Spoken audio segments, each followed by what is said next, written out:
Você está no Varejo Cast. Este episódio do Varejo Cast é patrocinado por SmartDef, China Gate, OneBeat. Olá, amigos do Varejo, você já sabe, toda quinta-feira tem o quê? Varejo Cast News com você, com o compilado aqui das melhores notícias da semana. E bora lá que esse episódio tá fantástico, certo, Doc? É isso aí, sejam bem-vindos, sejam bem-vindas a mais um Varejo Cast News. Essa semana foi um atrás do outro, né, Caio? Porque a gente acabou gravando na segunda, então estamos gravando aqui um atrás do outro e saiu quarta e já sai quinta. Esse é um mês atípico, todas as semanas quase tem feriado, atrapalha muito inclusive o mundo do varejo ali, com tanto feriado, tanta gente viajando. É bom viajar, mas é bom ter normalidade nos negócios. Aí os feriados atrapalham um pouquinho aqui. E nós estamos aqui na expectativa, né, Fred, falando da nossa audiência novamente. Semana que vem tem o Web Summit, estamos aqui de novo com cobertura para vocês, não deixe de acompanhar a gente aqui. Vai ter o tradicional episódio com aqueles insights de todo mundo que participa lá do Web Summit, convidado a estar com a gente, a dar os seus 2 tostões ali, sua opinião sobre o evento. Ou seja, o melhor do evento você veio aqui com a gente, sempre aqui no Varejo Cast, certo, Doc? É isso aí. E vamos mergulhar, vamos cair dentro aí das principais notícias do Brasil e do mundo do nosso querido varejo, meu amigo Caio. Vamos lá, a gente começa com uma notícia da Exame. A gente passou a Páscoa agora e conseguimos aqui um primeiro reporte de Páscoa. E olha só, Fred, assim como a gente falou no episódio passado, que embora a gente achava que a Páscoa não ia vingar, aos 45 do segundo tempo parece que o mercado acordou. O resultado aqui, segundo a matéria da Exame, é interessante. Ó, pequenas e médias empresas crescem 30% na Páscoa e faturam 3,9 milhões no e-commerce. Os dados aqui foram abertos pela Nuvem Shop, aqui, principalmente dados digitais aí de e-commerce, mas mostra uma perspectiva interessante, certo, Doc? Certo, e aquilo que até a gente falou um pouco tambem, Caio, no episódio de ontem, né, de anteontem. Né? O último episódio.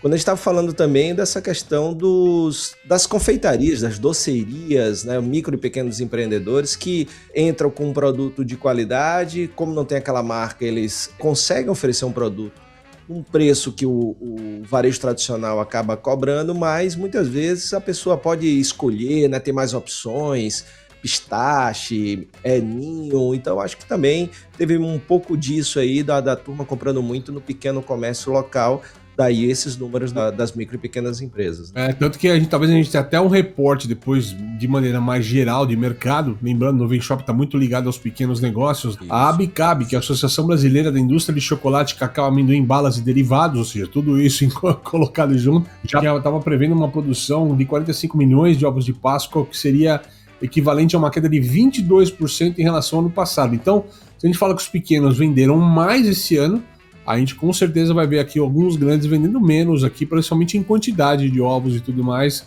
do que no ano passado. Bora ver se a gente recebe mais algum reporte a respeito dessa história. Certo? E aí é só ver, né, analisar quais estratégias, né, esses pequenos conseguiram para ganhar dos grandes, né? Mas eu acho que tem muito disso, da personalização, da customização, de sabores, né, de embalagens. Ficou aquela mágoa do chocolate que não é chocolate, das grandes sabor empresas chocolate. Ali de alguma maneira trazendo o sabor chocolate. Eu acho que isso apertou um pouquinho ali também essa conversa como um todo. Faz sentido, meu amigo? Total sentido. Próxima notícia nossa vem lá dos amigos da Mercado e Consumo. Iniciativa fantástica do Sebrae. A gente já está acompanhando as redes. É legal que saiu essa matéria aqui, né, Fred? Sebrae inaugura espaço para testar experiências de varejo físico em Porto Alegre. A loja Tela reúne 23 marcas gaúchas e funcionará como laboratório de inovação para os pequenos negócios. Olha que bacana essa iniciativa, Fred. Bacana, mandar um abraço para o nosso amigo Fabiano Zortea, que é uma das cabeças pensantes brilhantes que está aí à frente desse grande projeto da Tela, que é muito legal, porque vem duas coisas em um aí, além da questão de você experimentar na prática conceitos de varejo, você também está dando espaço aí para o comércio local, né? Isso é produtores locais, varejistas locais que têm os seus produtos e aí levam também para testar junto ao cliente, né, cara? Bacana demais. E nós vamos falar daqui a pouco desse movimento que está acontecendo fora dos países ali em volta dos Estados Unidos, contra os Estados Unidos, ou o próprio Estados Unidos tentando se defender de alguma forma nessa questão, mas eu tive semana passada na região, lá em Canoas, né, Fred? E é legal como nas vitrines ainda tem lojas ainda de esta é uma empresa gaúcha, compre da gente, lembrando ainda que há um ano atrás os caras passaram por toda aquela questão da enchente, tudo que foi a a tragédia. A tragédia. E em cima da tragédia teve muito essa campanha de compra de uma empresa gaúcha para ajudar a indústria a voltar, para ajudar o comércio a voltar. E ainda tem esse resquício muito forte ainda. E é bacana porque uma loja que tem a propriedade de ter as tecnologias, né, do Sul, também com as empresas conectados ali, favorecendo o ecossistema do Sul como um todo. Bem legal essa iniciativa. E com certeza, viu, Zortea, nós vamos dar um pulo aí para conhecer, viu, cara? É isso aí. Muito bem, próxima nossa Venda Isto É Dinheiro, uma matéria que bombou em tudo quanto é lugar, viu, Fred? Ó, a Temu, como a gente tá falando aportuguesado aqui nessa história, né? Temu passa a Amazon se torna o terceiro e-commerce mais acessado do Brasil. E é legal a gente trazer essa matéria agora dia 23 de abril, porque no finalzinho aí de janeiro, o grande notícia que tinha é que eles tinham passado, né, o Mercado Livre na conversa aqui, estavam voando baixo aqui na conversa e tá aqui como o terceiro e-commerce mais acessado do país, cara, olha só. Não passou, né, em termos de acesso e volume ainda, o download, Mercado Livre, né? de downloads do aplicativo. Ele estava em primeiro lugar. Só para corrigir a fala. Que eu até falei, né, no episódio que eles estavam, inclusive, agressivamente ofertando uma mochila para quem baixasse o aplicativo, né? Então, o primeiro ponto para alguém comprar ali é baixar o aplicativo. Então, mas o Mercado Livre continua líder, mas é uma disputa aí de gigantes, né, cara? E, assim, o Mercado Livre mostra que tá conseguindo competir, né? Cara, mas me assusta, olhando um pouquinho o report que foi publicado com as empresas e tudo mais, né, Fred? É que assim, ó, em outubro de 24, havia 113 milhões de acessos, né? E nós estamos falando de 216 milhões agora em março de 2025. Então aí, um pouco menos de 6 meses, quase duplica. E quando você olha todas as outras empresas, mesmo as outros marketplaces chineses como Shopee, Shein, que é o segundo, né? Shopee, que é o segundo, né? Exatamente. Esse crescimento não é visto na mesma velocidade, cara. E, né? Então, assim, isso mostra que vai ter capítulo novo, vai ter crescimento rápido. Assim, você pega uma Shein que tinha 81 milhões em outubro de 2024, tá agora com 84 milhões.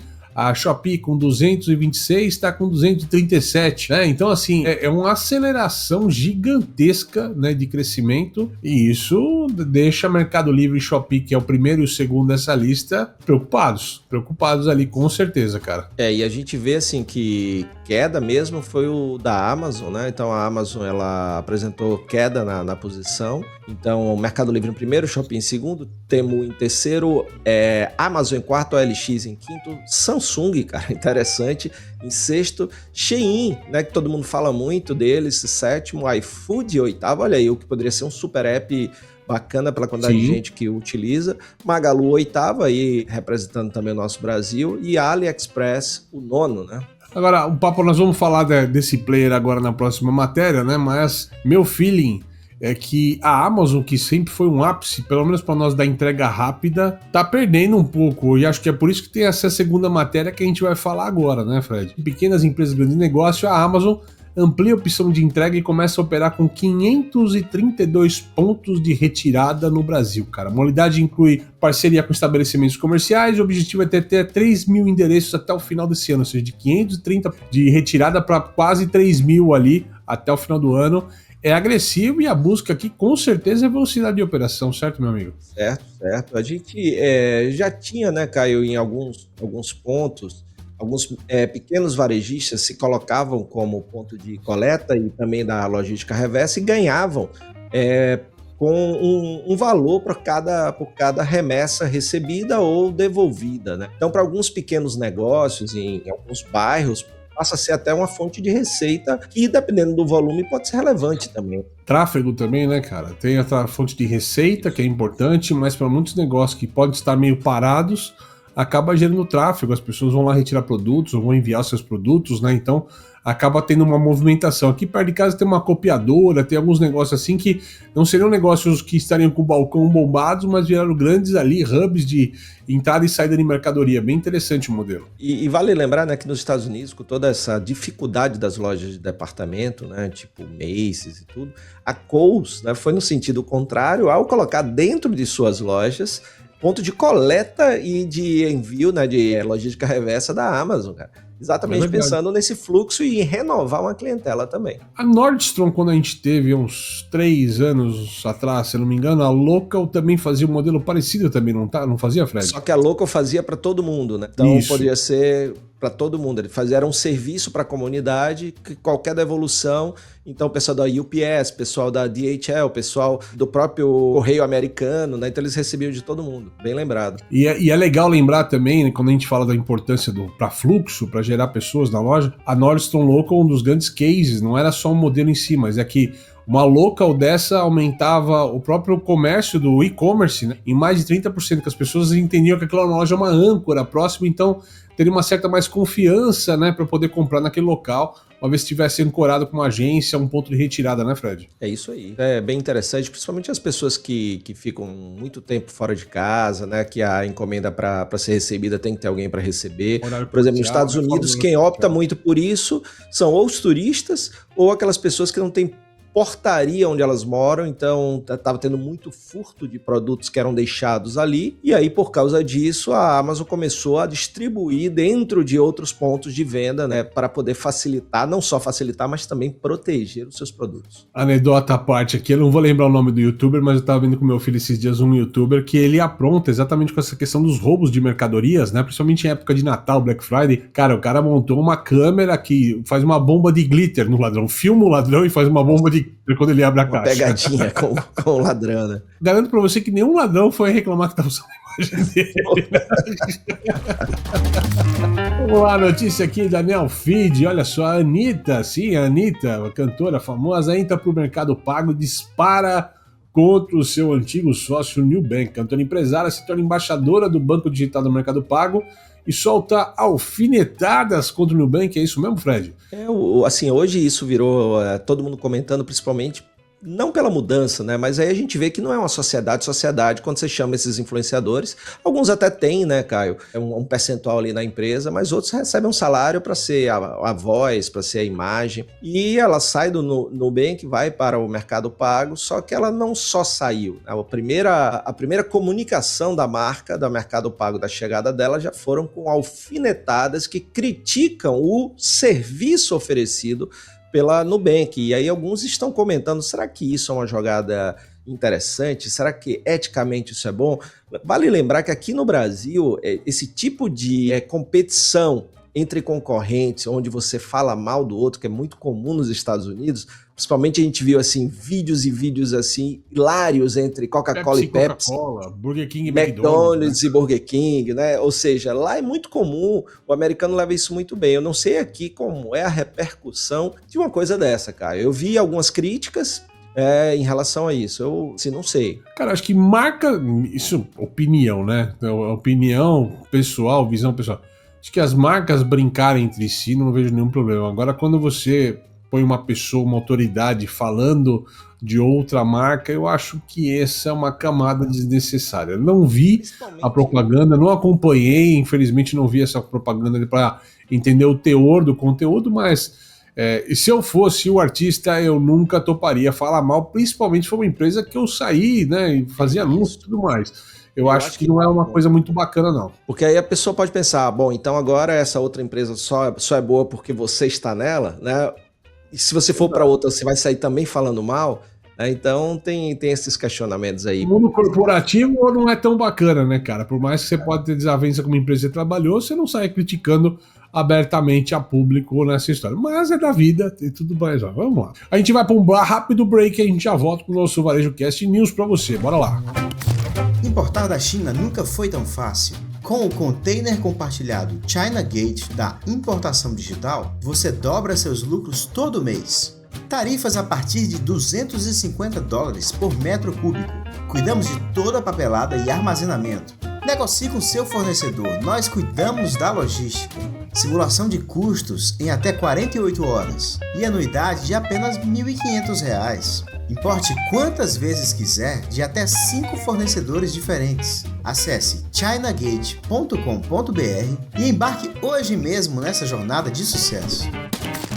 A startup israelense OneBit possui uma tecnologia de gestão de estoques que alia Big Data e inteligência artificial para garantir um estoque mais enxuto e oferecer uma redução de até 70% nas rupturas de vendas. Isso é possível porque o seu sistema de otimização de supply chain possui algoritmos que monitoram o comportamento do consumidor nas lojas e no e-commerce e realiza predições sobre quantos e quais itens devem ser entregues em quais lojas. Saiba mais no link que está na nossa descrição.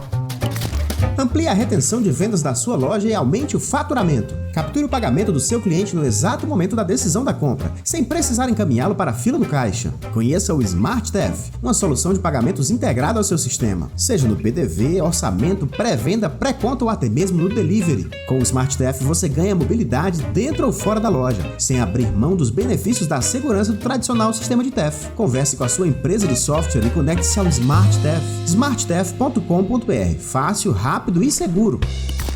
Muito bem, voltando com o nosso VarejoCast News dessa semana, e agora trazendo um pouco dos compilados internacionais. E boa parte das notícias, elas fazem parte de uma mesma novela. São capítulos de uma novela que está se desenhando, obviamente vocês estão acompanhando, toda essa repercussão de taxa daqui, taxa de lá, o que acontece, como é que é o reflexo disso, o que vai acontecer com o nosso mundo, né?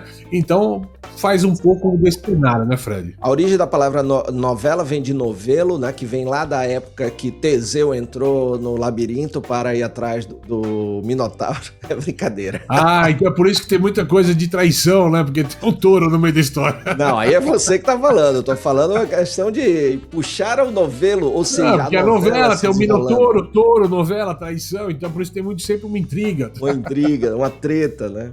Uma treta, brincadeiras à parte, vamos lá para as notícias.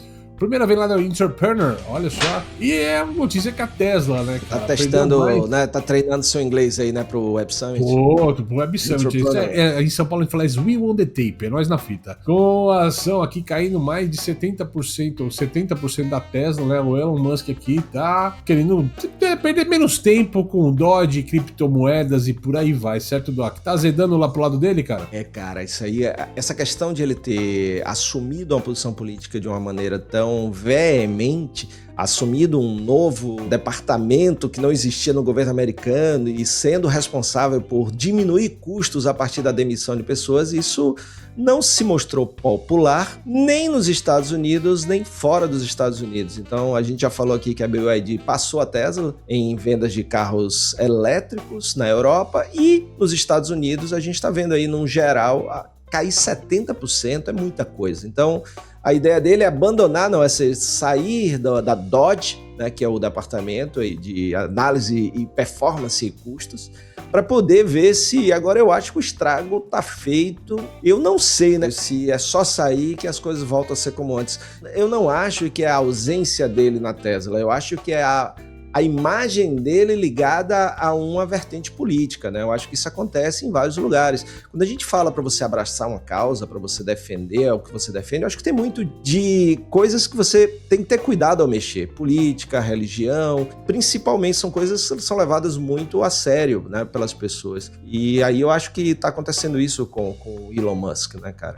Cara, o papel de gênio dele realmente agora é questionado. Tem o tempo todo, né? O gênio, a figura aí de 2 ou 3 anos atrás, no mesmo panteão aí de Steve Jobs, Bill Gates, dos caras que conseguiram, né, ser ícones de tecnologia, embora tudo que ele tenha criado e tenha realizado, diferente de outros caras que tivemos aqui no Brasil, não vou citar nomes, mas que falaram muito e fizeram pouco, vamos dizer assim, né? Mas assim, eu acho que realmente fica questionado. Aqui no Brasil a gente tem 2 exemplos, para não falar de um lado ou de outro da moeda, vamos usar 2 extremos, mas a gente teve as questões de posicionamento político, a própria Luísa Trajano em alguma época foi mais para um lado e o Avan lá, o Luciano, foi para o outro lado, e nos 2 casos ali não foi bom para os negócios, dos 2 casos. Então, assim, porque o fato é que quando você se posiciona politicamente, nós estamos falando de varejo é consumo. O consumo não tem que ter esse lado político, tem que ter o lado da causa, por exemplo. Olha, é uma marca que não opera eticamente, é uma marca que está trabalhando bem ou mal em cima da ecologia, da sociedade, em prol de algumas coisas ali, dos valores, mas as questões de ideologia política tem que ficar muito mais um cerne de debate. É óbvio, o varejo ele tem que ser político, ele tem que brigar pela sua defesa, pelo seu interesse, como as próprias associações fazem muito bem esse papel. Tá ali a Abras brigando muito bem, né, junto com a APAS, tem o pessoal da Farma também brigando o tempo todo por causas políticas para defender os seus mercados e por aí vai. Agora, tomar cuidado com o partidarismo nessa conversa, com a polarização. Se você escolhe um lado, com certeza você acaba perdendo o outro lado. Isso nunca é bom para os negócios, certo, Fred? Você imagina, em política que tem família que brigou, você imagina deixar de comprar um negócio. É algo muito mais simples do que brigar com um membro da família, né, Caio? Exatamente. E a gente fala que são as consequências, a gente falou do Elon Musk aqui, mas todas essas consequências têm impacto negativo na economia americana. Talvez ela até se reerga em algum momento, num segundo passo, isso a gente não sabe ainda, tá bem ainda numa névoa o que vai acontecer, mas o fato é que a primeira onda vai ser uma onda de choque, né?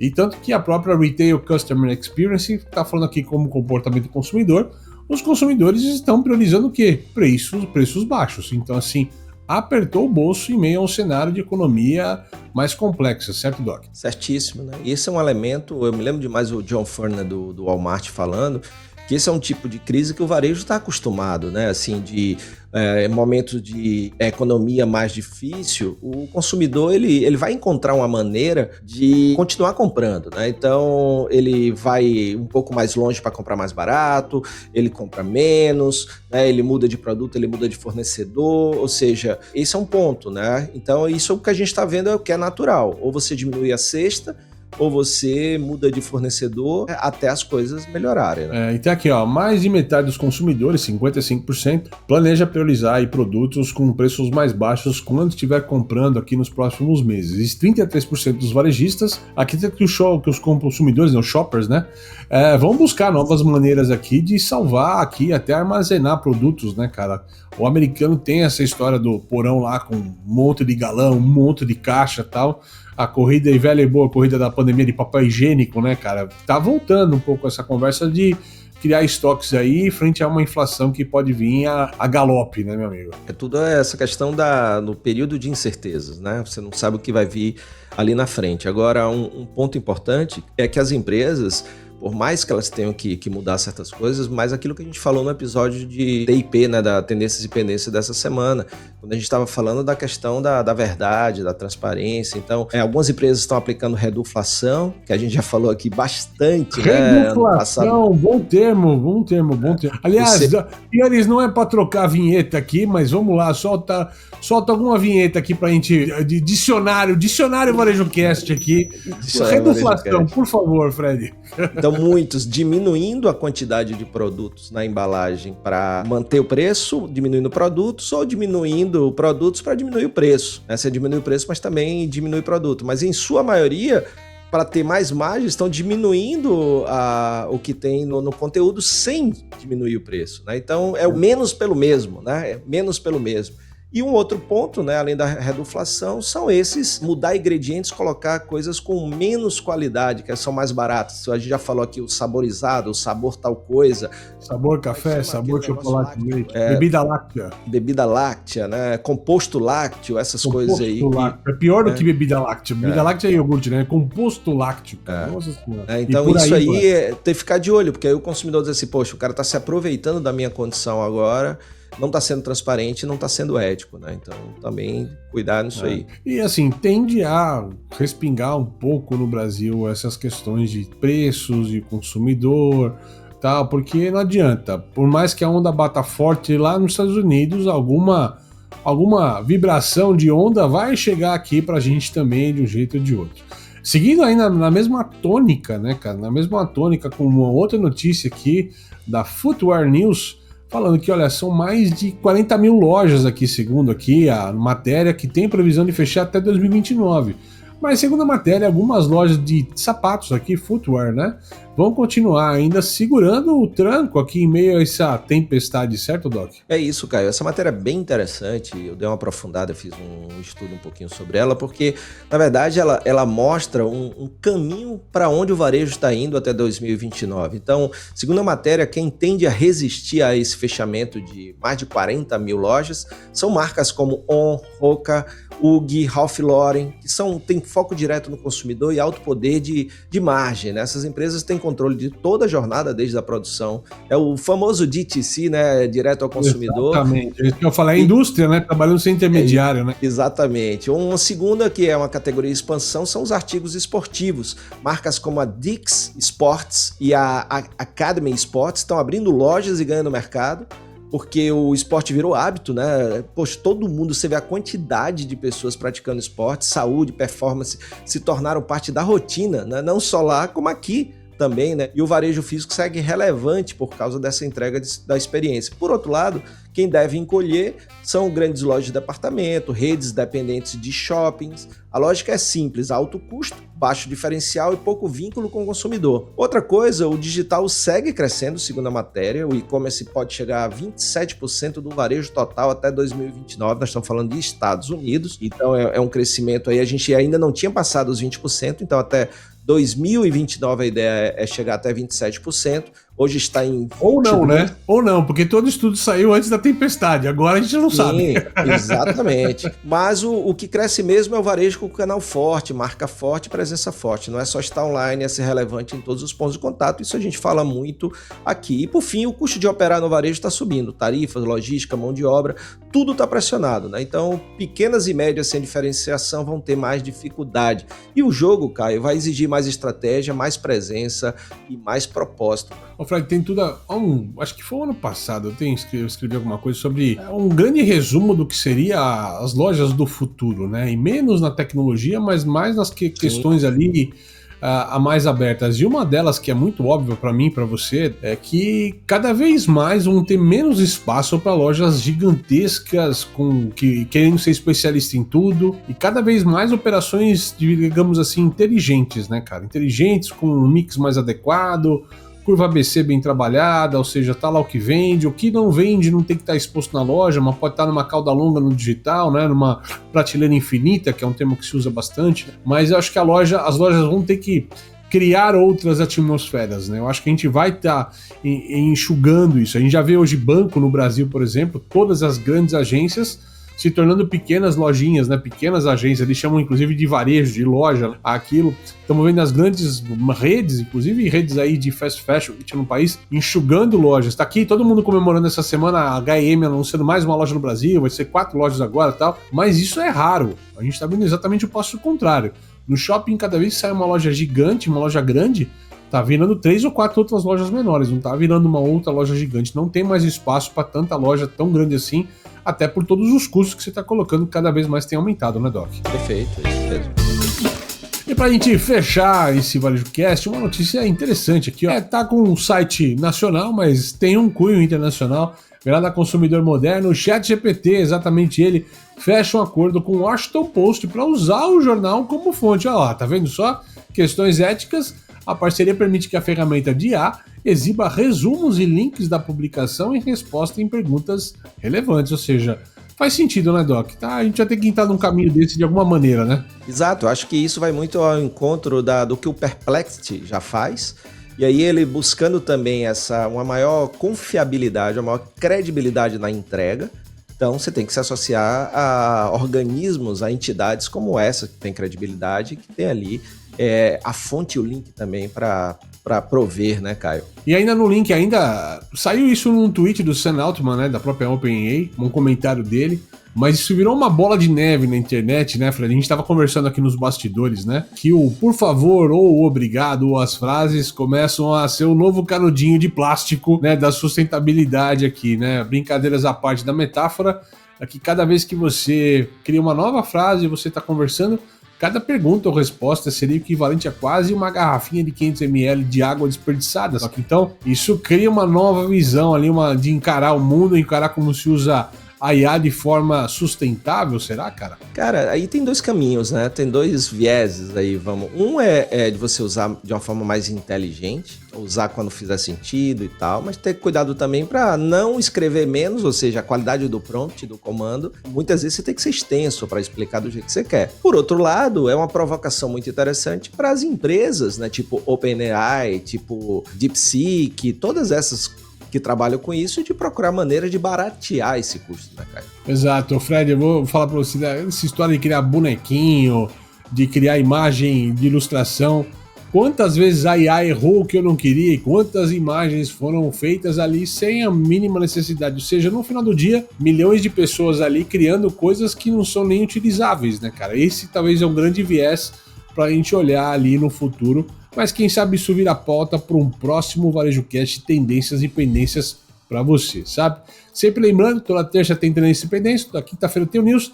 Semana que vem vai ser diferente. O Web Summit acompanha com a gente na segunda, terça, quarta, quinta aqui, o melhor do Web Summit para você, com tudo que a gente pretende ver e assistir, e depois o que a gente achou em cima dos maiores eventos de inovação do mundo, certo, Doc? Certíssimo, ó, você que estava nos assistindo aqui, ou no próprio Spotify ou no YouTube, notou que caiu aqui né? Eu tava com mais luminosidade. A gente tava falando do chat GPT e uma das iluminações aqui apagou, gastou. Tá vendo? A gente tava usando energia demais, mano. Faz parte. Dessa forma iluminada, ou nem tão iluminada, a gente se despede de você. Até a próxima. Valeu. Você assistiu Varejo Cast. Saiba mais sobre o Varejo Cast e nossos patrocinadores acessando os links na descrição deste episódio. Seja você também um dos nossos patrocinadores. Entre em contato com o nosso departamento comercial. Tem link aí na legenda. Este Varejo Cast foi editado por Yannis Maciel.